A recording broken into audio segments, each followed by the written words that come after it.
Doctor हमारे साथ जुड़ हुए हैं, डॉक्टर अंशुमन कुमार, इनके पास भी हम चलते हैं। इन सारी चीजों का सर कोरोना के मरीज पे भी बहुत बुरा प्रभाव और असर पड़ता है। एक तरफ वो इस वायरस से जूझ रहे हैं तो दूसरी तरफ इस सुस्त सिस्टम से जूझ रहे हैं।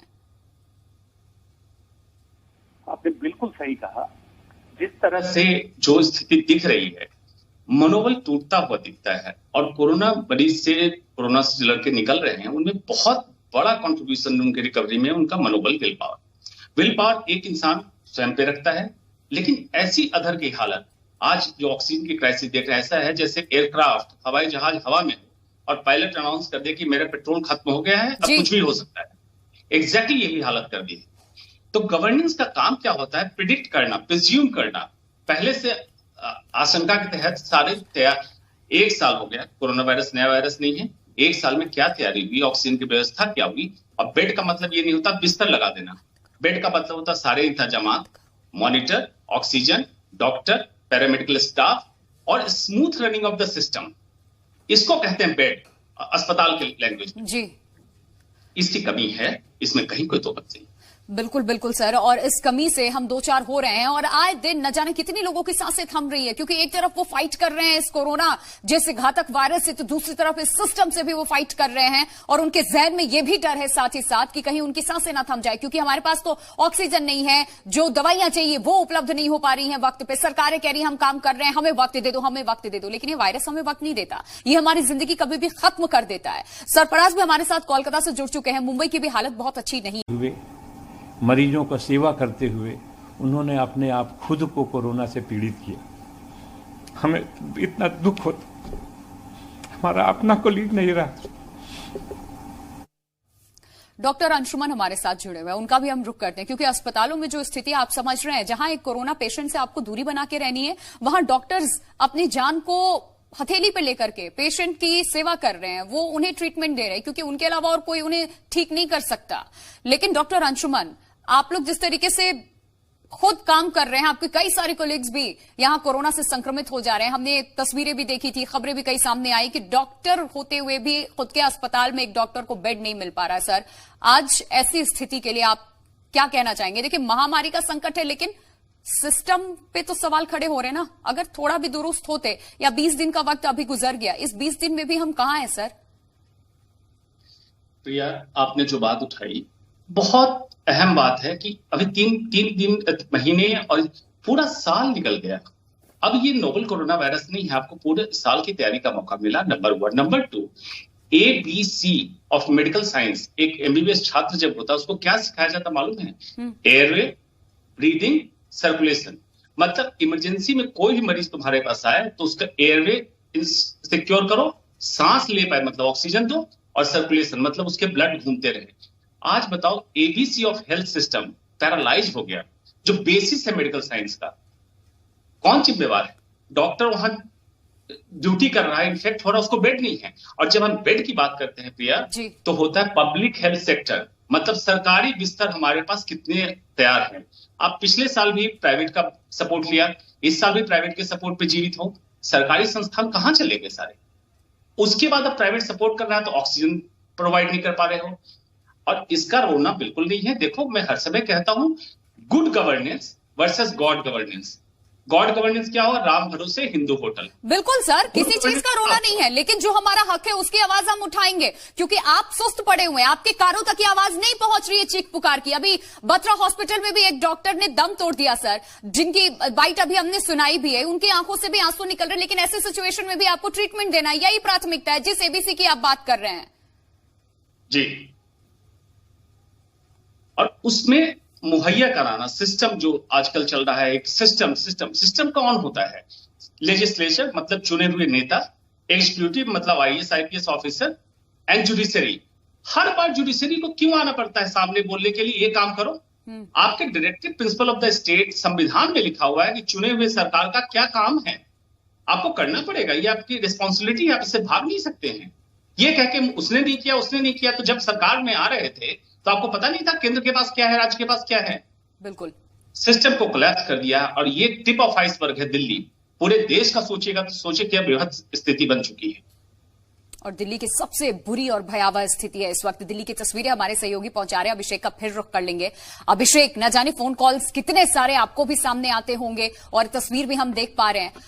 जब हमारे पास कुछ रहेगा ही नहीं तो हम मदद कैसे करेंगे? और ये हालत देश के उन डॉक्टर्स की भी है जो भगवान कहे जाते हैं, लेकिन ऑक्सीजन टैंकर हमें चाहिए, अवगत करा रहे हैं वो घंटों, लेकिन प्रशासन ये कहता है कि अभी डिस्टर्ब मत करो हमें, ये जवाब आता है। डॉक्टर अंशुमन भी हमारे साथ लगातार बने हुए हैं। सर, ये सारी चीजें आप सुन रहे हैं, हमारे साथ लगातार जुड़े हुए हैं, कहां हैं हम कि ऐसे कैसे संभलेंगे हम? क्या उम्मीद हम कर ले सरकार से? ना शासन सुनने को तैयार, ना प्रशासन। कैसे आप मरीजों को इलाज दे पाएंगे सर, या आप खुद को भी कैसे बचा पाएंगे सर? जी प्रिया, दो बातें मैं बताता हूं, समस्या क्यों बनी और समाधान क्या होगा। जो भी दर्शक सुन रहे हैं समझिए, आपको ये जो आज इंतजाम देख रहे हैं, सारे बाकी बीमारियों का इलाज बंद करके ये इंतजाम आपको दिए जा रहे हैं। मतलब कैंसर के रोगी, हार्ट के रोगी, आपने भी सुना डायलिसिस, ये सारे सिस्टम बंद कर दिए गए और फिर भी आपकी कमी पूरी नहीं हो पा रही है। तो पूरे एक साल क्या किया ये बता दें। कितने ऑक्सीजन प्लांट लगे, कितने नए बेड्स हुए, कितने पैरामेडिकल स्टाफ या डॉक्टर नियुक्त किए गए, आपको पता चल जाएगा सच्चाई क्या है। समाधान क्या है? 3T पिछले साल से मीडिया से लेकर सोशल मीडिया पे मैं अवगत कराता आया हूं, अभी बता रहा हूं। 3T, transparency, togetherness and time tested manoeuvre. क्या क्या है सुन लीजिए। पारदर्शिता, एडवर्टीजमेंट करने के लिए कुछ मत बोलिए, जो आप काम कीजिएगा जनता को दिखेगा, काम मीडिया वालों को दिखेगा और चलाएंगे। टुगेदरनेस, राज्य सरकार केंद्र सरकार की लड़ाई बंद कीजिए, इवन एनजीओज भी आगे आ रहे हैं, उनको साथ लीजिए, सिस्टम को स्ट्रांग कीजिए। एंड टाइम टेस्टेड मेथोडोलॉजी, चीन, इजराइल, न्यूजीलैंड, सिंगापुर ऐसे कंट्री के पेपर पब्लिश हो गए कि क्या मेथड उन्होंने अपनाया, उसको अपनाइए। आज तक भी अफसोस, बस पूरे साल पॉलिटिकल मैनेजमेंट ऑफ कोरोना हुआ, ब्यूरोक्रेटिक मैनेजमेंट कोरोना हुआ, मेडिकल मैनेजमेंट कोरोना आज तक नहीं हुआ है, इसलिए हम इस स्थिति में हैं।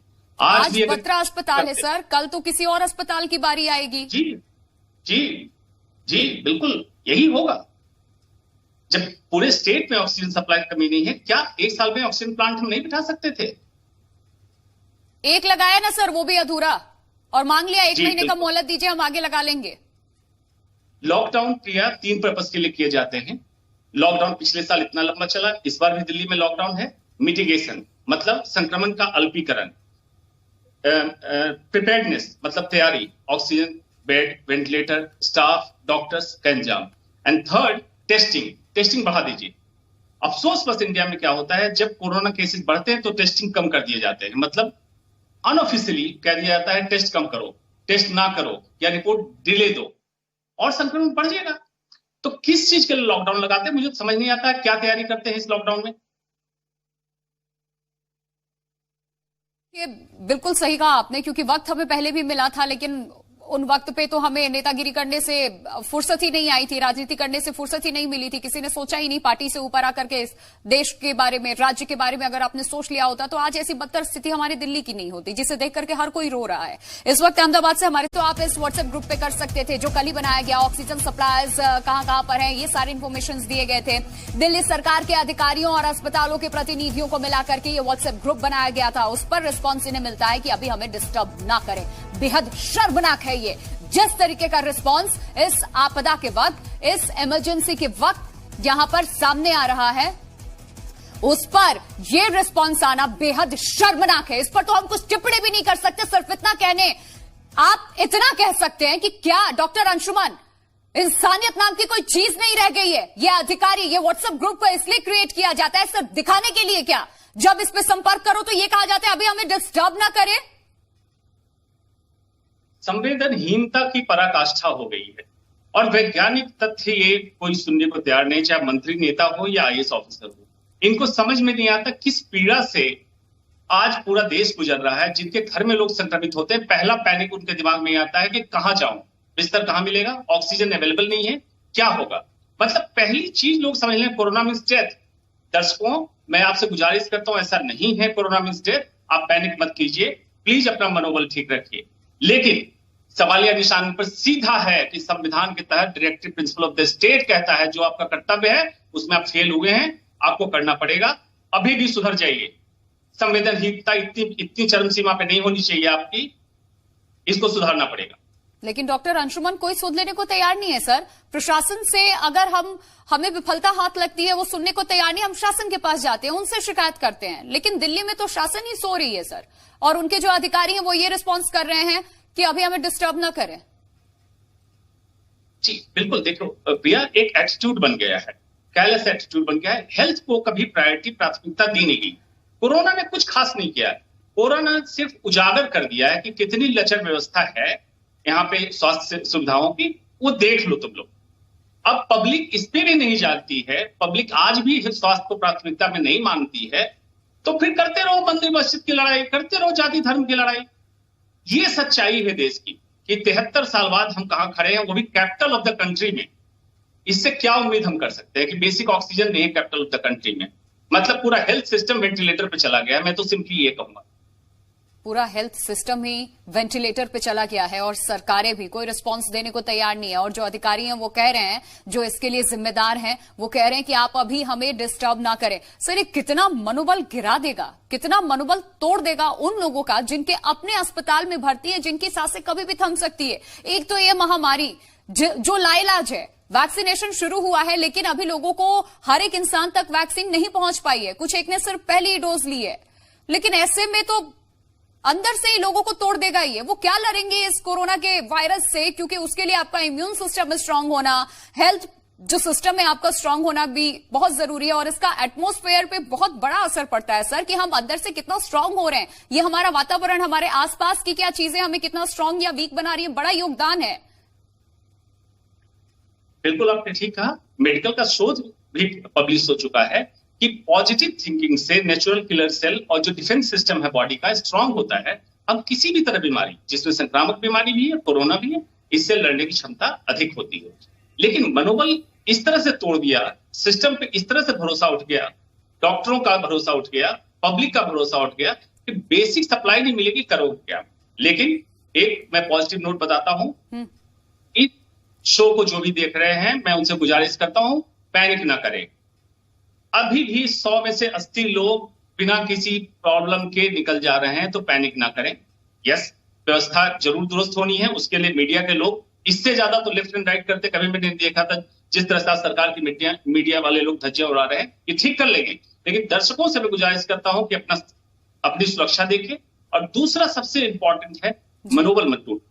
बिल्कुल, ये बहुत जरूरी है कि पॉजिटिविटी बहुत ज्यादा जरूरी है और होना भी चाहिए। सुमित हमारे साथ लगातार जुड़े हुए हैं। सुमित, जो व्हाट्सएप ग्रुप क्रिएट किया जाता है रातों रात कि आप इस पे कांटेक्ट कर सकते हैं, किसी भी तरीके की मदद चाहिए अस्पतालों को, आपको मुहैया करा दिया जाएगा या कम से कम आपको बता दिया जाएगा।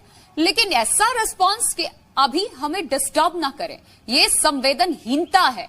इंसानियत मर चुकी है यहाँ के अधिकारियों के भीतर, सरकार के भीतर। सिस्टम पूरी तरीके से फेल साबित हो चुका है। जी बिल्कुल प्रिया, सिस्टम पूरी तरह से फेल हो चुका है और इस बात को लगातार दिल्ली हाई कोर्ट भी मान रहा है कि सिस्टम पूरी तरह से कोलैप्स हो गया है। क्योंकि लगातार हाई कोर्ट से लेकर सुप्रीम कोर्ट तक आदेश दे रहा है, लेकिन ग्राउंड लेवल पर वो चीज़ें देखने को नहीं मिल रही है। और इसी से नाराज सुप्रीम कोर्ट ने कड़ी फटकार भी लगाई है। और सबसे अहम बात है कि जो तमाम अधिकारी हैं वो किस तरह से गैर जिम्मेदाराना बयान देते हैं कि हमें डिस्टर्ब ना करें, और इस बात को हाईकोर्ट भी बखूबी समझ रहा है। तो सबसे अहम बात है कि आज जब बिल्कुल प्रिया, वैक्सीनेट किए जाएंगे 18 साल से अधिक लोगों को। उम्मीद करते हैं कि इन सेंटर्स पे जब वैक्सीनेशन शुरू हो यूथ के लिए तो वो सुचारू रूप से आगे बढ़े। डॉक्टर अंशुमन, एक फाइनल कमेंट सर आपसे मैं लेना चाहूंगी इस पूरे सिचुएशन के ऊपर, क्योंकि शासन प्रशासन सबसे हम सवाल कर रहे हैं, हाईकोर्ट भी स्वतः संज्ञान मामले की ले रहा है। सर आप एक फाइनल कॉमेंट दीजिए, इस वक्त जो स्थिति है इससे कैसे उभरे?